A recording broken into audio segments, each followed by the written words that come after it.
Hi, everyone. Welcome to the Week 29 Connects You launch.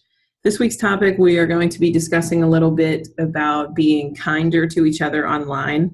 But in order to get there first, we have to kind of look at the parts of the internet that are kind of full of hate and that are considered bullying. So we just kind of have to see where we're at currently and how we can get better. But it's Pi Day. So if you do not know what pi is, it's 3.14, or this symbol here. It's how you measure the circumference of a circle. And on March 14th, they celebrate Pi Day, and we just need to watch this girl. Finally, March 14th, it's Pi Day, Pi Day. We all get down on Pi Day. Gotta know those digits, 3.1415. Okay, so anyway, in honor of Pi Day, I have found a pie chart about the types of bullying. So this chart kind of breaks down when they asked a bunch of teenagers if they've ever been bullied and how. And you can see the bigger part of this is that most people, 29%, have been made fun of by being called names or insulted. And that the biggest chunk is that 30% where rumors are spread about them. And I think that combined, people are made fun of and those rumors go around, especially on the internet. So the cyberbullying is really has been made a lot of people victims most recently. And the worst part about cyberbullying is it's 24/7. It does not go away. So whereas bullying in a school building, you get to leave the school at 3 o'clock and you're done with it for a while. But that cyberbullying is just nonstop and it's hard to get a break from. So we just have to be kinder.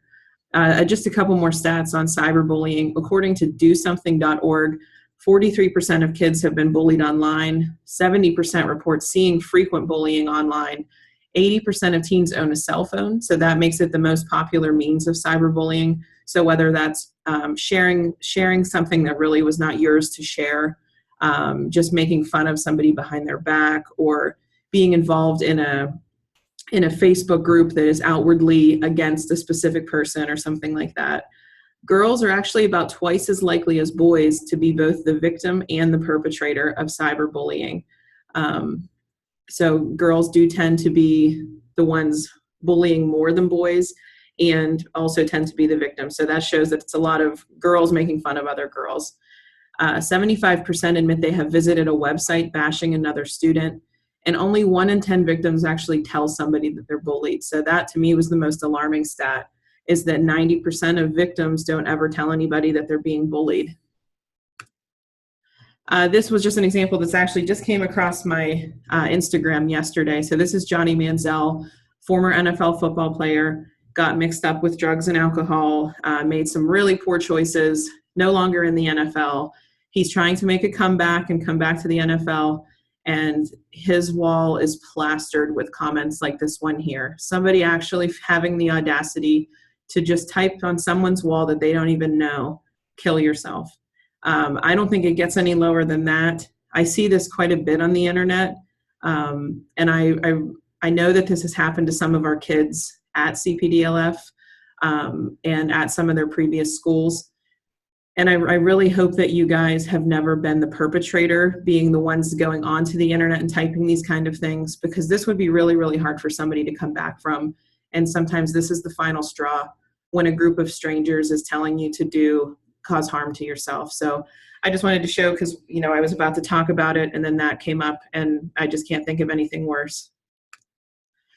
So we all know internet trolls. They're the people there, the keyboard warriors. They're there to basically just make you mad. So I like this one. Troll make internet mad. Troll like anger. Troll want people as miserable as troll. So it's kind of fitting. They are typically, the bullies are the ones that are miserable on their own. So they just kind of want to make people as angry as them. So they'll start stupid fights online and really just about nothing. But they're kind of hard to deal with at times. But the reason for this, anonymity, or the fact that you're anonymous online, that nobody knows who you are or where you are, you're behind a screen, you feel safe, that can really encourage negative behavior online. So people are keyboard warriors, meaning they feel a sense of increased courage behind the privacy and safety of that screen. So they say things they type things to people that they normally would never have the courage to say to their face. And I just think, if you would say it to somebody's face, think of if you would say it to your grandma. And if you would say it to your grandma, you really, really need to check yourself if you would be mean to your grandma. Okay. So we're going to go into how we can be nicer online and just in our general lives. The internet can amplify negativity. So when I say amplify, I mean to make it bigger or louder. It's kind of everywhere. The hate can spread like wildfire. But just as the internet can amplify negativity, the internet can also amplify kindness. So it's sometimes hard and we have to dig through to find the good news, but it's out there. And if we start sharing it, it'll spread just like that negativity. So the bottom line is to be kind. Behind every username, there is a real person with real feelings, and we should treat them that way. And I know that most of you have been bullied. Almost everybody has at some point in their life. And whenever bullying situations occur, there are typically 3 types of people involved. There's the bully, the person who is outwardly, causing harm or making fun of somebody. There's the victim or the target of that bullying. And then there's the bystanders. And those are the people who have the power to intervene or report bullying, and they don't do anything to stop it.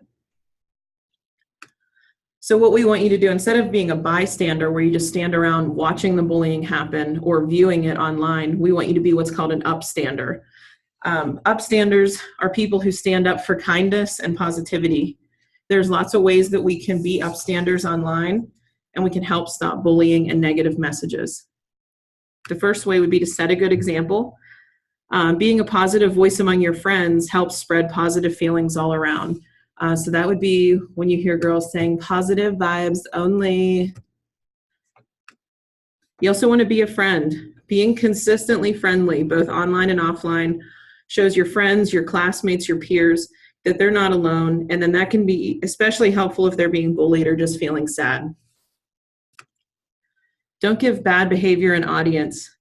Don't like or respond to hurtful comments or posts.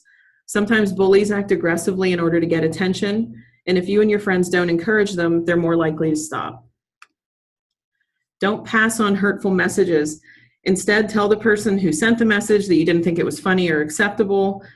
Consider contacting the person who was targeted to provide support and help them get help if they need it. And also, you need to make sure that you are reporting mean or bullying behavior. So if you're on YouTube, the comments are absolute garbage. People are terrible. If you're on YouTube and you see some of those comments and they give you the option, typically the little flag button is where you want to report a user. Feel free to block users if they're messaging you. This top one here is actually from Instagram, so you always have the option to block somebody who is sending you specific content, or you can report them for inappropriate material. And I've done it. Don't be afraid to do it. They don't get a message that you did that. It's completely anonymous.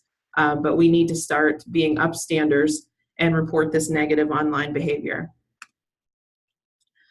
So this one here is just a very short video about cyberbullying, and these people do it with an English accent, so it's much more pleasant to watch.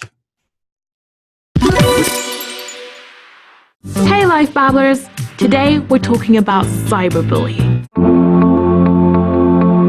Cyberbullying is when someone or a group of people uses the internet, email, online games, or any other form of digital technology to threaten, tease, humiliate, or upset someone else. It can feel like it's happening 24/7. Being a part of cyberbullying can also be easier than you think. Cyberbullying can be clicking to like or thumbs up something negative posted about someone else, Sharing a photo with someone without their permission. or sending insensitive emails or texts.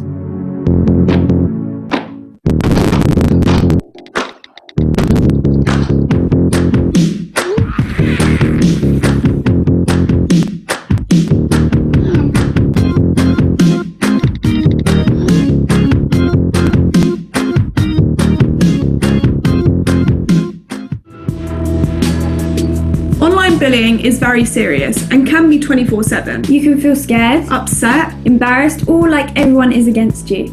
Being bullied can cause a roller coaster of emotions like feeling alone, fear, confusion, anger, sadness, frustration, anxiety, and worthlessness.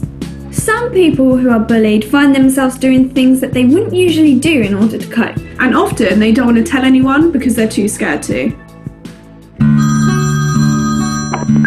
I was bullied at school and also online. It really affected my mood and my confidence because the words put me down. I moved schools and my drama and dance helped me a lot. Now I have new friends and have helped me be a lot happier. All right, so I'm leaving you this week. Your reflection is, what is an upstander and how can you be one? So in a private comment, go back into the Google Classroom. Let me know, what is an upstander and how can you be one? And I'm ending this with an image of a French bulldog doing yoga, because why not?